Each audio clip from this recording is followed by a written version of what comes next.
When the rest of the country is relaxing lockdown rules, Victoria, well, they're upping the ante with announcements today that workplaces in the state could be fined up to $100,000 if staff don't stay working from home throughout the month of June. Here's the Victorian Premier today.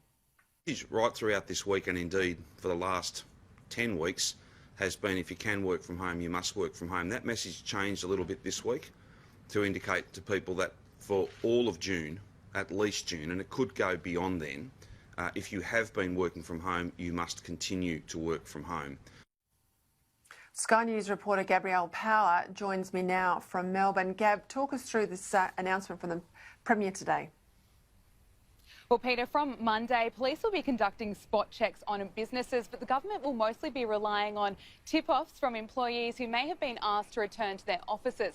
For the last 2 months, offices across Victoria have been completely empty, and the Premier, Daniel Andrews, wants to make sure it stays that way until at least the end of June. Today, he said that some people have been returning to offices and it hasn't been necessary, and that's led to more cars on the road, more people catching public transport and more people in close-to-close contact with one another, and the fear is that could lead to a second spike in coronavirus infection. So the Andrews government is targeting businesses. They could be hit with on-the-spot fines of up to $10,000, and individual workers need to be careful too.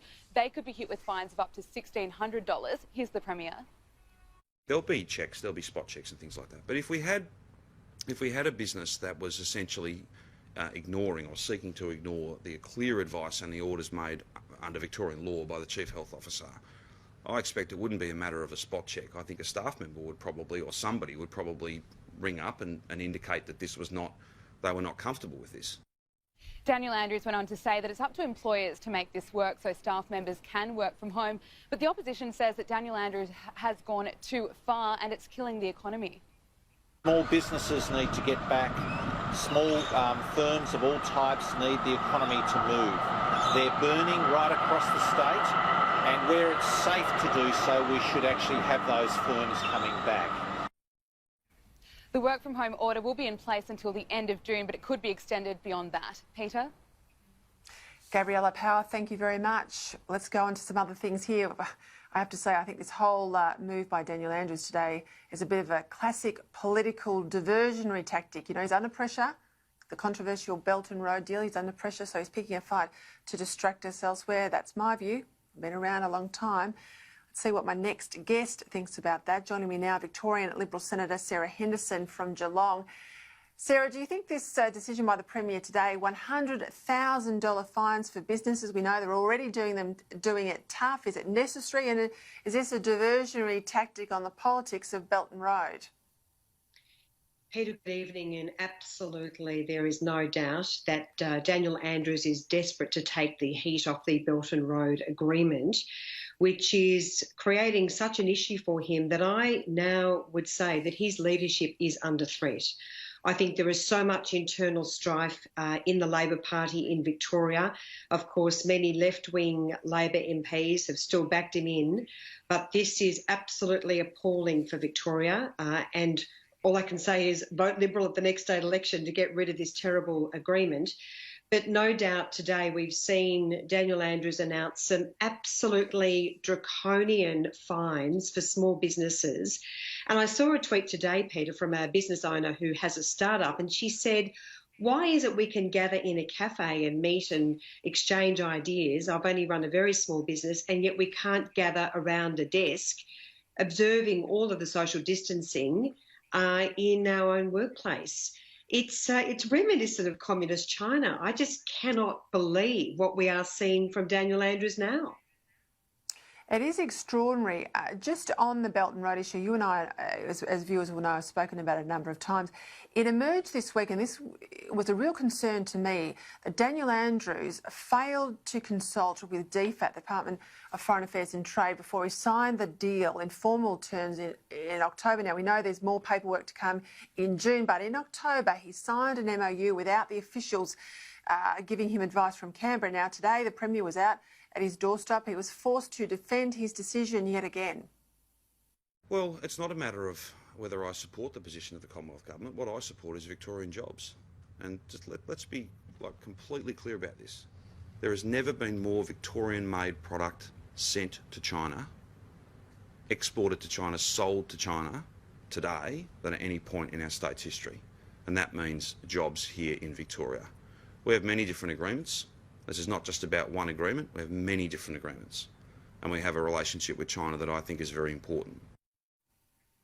Well, that's a bit of a furphy because I don't see any other state signing a Belt and Road deal has had any issues with their level of export. You don't need to sign this deal to lift your exports.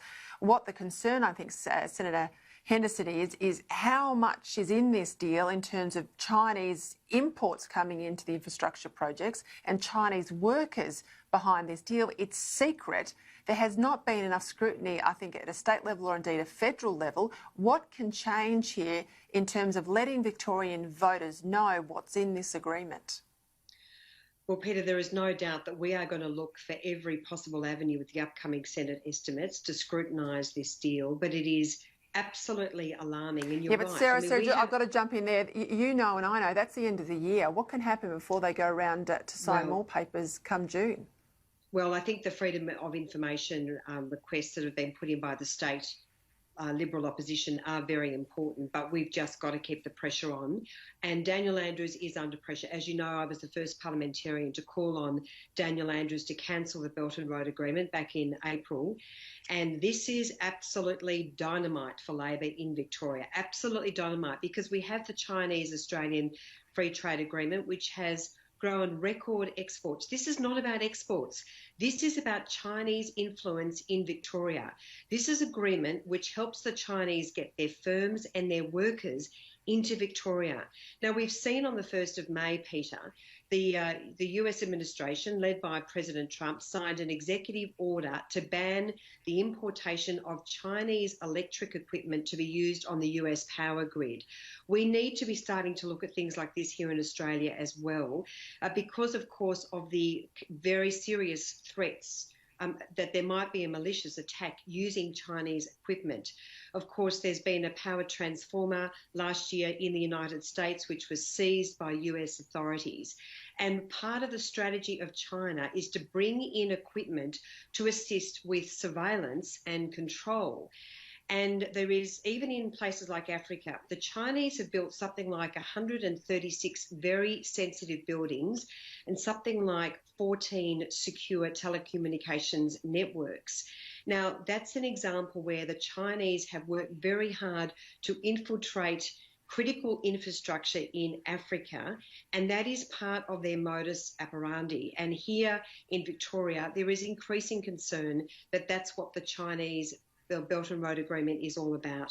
We have to see but full Sarah transparency. Henderson, yeah, but this didn't go to the ballot box in Victoria. Voters didn't get to choose to vote for Daniel Andrews and get this agreement or not. It wasn't disclosed. There's been no great level of information provided about what's in the agreement to date. There's no detail provided about the negotiations that are on foot. There's no scrutiny in the Parliament because the Parliament in Victoria is shut down. There was a failure to answer questions at the state level at hearings recently. The federal Parliament, as I said, doesn't have estimates until the end of the year. I can't find anyone, state or federal, left or right, that thinks this is a good idea. Surely something's got to happen before he signs more paperwork come June. He doesn't get the advice of the officials or the intelligence authorities or foreign affairs. You're in the Senate, can you establish a Senate inquiry into this? Labor say they would not do it at a federal level. Surely they've got to be able to support that if you were to put it to the Senate. Well, I think that's certainly an option to establish a full-blown inquiry in the Senate, Peter. We have to be able to have full transparency. And, of course, through a Senate inquiry, we can subpoena evidence. We can call witnesses. And there are a number of existing inquiries on foot where that might be possible. But that is, we just can't tolerate this. And I've never seen anything like this before. In Australian politics, where a state government has entered into an agreement with a foreign power which undermines and compromises our national security. And Daniel Andrews, I don't even think realised what he was getting into, but certainly there is no doubt that he has been extremely foolish. He has been extremely foolish because it appears, from what we know, that he has not taken national security advice. And, of course, we're not privy to what national security advice is, but it is evident, based on the fact that these emails that have been discovered have not been released, he will not release them, that he has gone against the advice of the Commonwealth. So he has made an incredibly foolish decision, and now he's backing it in, and that's even more concerning. So I think one option absolutely for the Commonwealth Parliament is to take this and get this before a Senate inquiry. Well, I do sooner have to say, rather though, than later. I've got to. Yeah, sorry, Sarah. I've got to go, but please speak. Yeah, I was just going to say there are a lot of left-wing Labor MPs here in Victoria, Libby Coker, Lisa Chesters, Catherine King, who have said absolutely nothing on this. It's an absolute disgrace. So I think we are seeing the left of the Labor Party, or some members of the left of the Labor Party, who have backed this in and have not had the courage to stand up for Victoria and Australia's interests. And that's an absolute indictment. Well, more strength to your arm, but it's not like there is a Labor government in Canberra. There is a coalition government, and this is a state getting in the way of Commonwealth powers and Commonwealth policy areas. So it really, I think, has to be brought to a head. But good luck with that, and I will be staying right on it as well. Thanks, Sarah Henderson.